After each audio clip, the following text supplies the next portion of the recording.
In this video, you'll learn how to use objectiF RPM to set up an Agile project for several teams following the Large Scale Scrum framework. Although we're working in an Agile context, the classical Gantt chart can still be useful. It shows us here that 2 teams have been planned for the development of the first product release. Both teams begin and end their first sprints simultaneously. Now we need a third team. We'll add the team and simultaneously set up its entire working environment. To do this, we can use the pattern add team to release, which is provided by objectiF RPM.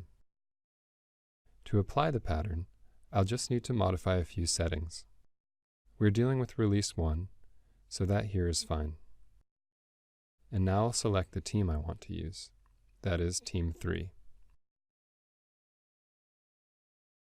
Now I'll choose a folder for all the team's files and results, the pre-existing folder release 1. The folder for the team backlog also already exists for the release. Now I just need to provide a few names, for example for the first sprint, and choose whether I want to give my team an alias.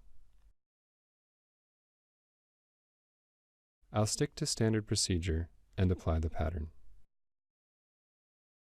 The Gantt chart has changed. The third team has been scheduled and the first sprint created. But that's not all that objectiF RPM has taken care of for me. In the topic bar, a topic group for the team has been created, which allows me to quickly access relevant views and analyses. Topic groups can be individually customized in case you prefer other analyses, views, or queries. Taking a look at the product overview, we'll find several folders that were created for the new team. Folders for backlog items, for test sets for test planning, a prepared baseline for configuration management, planning views, metrics, and planning boards for Sprint 2. That all took just about 2 minutes, and the team is ready to go.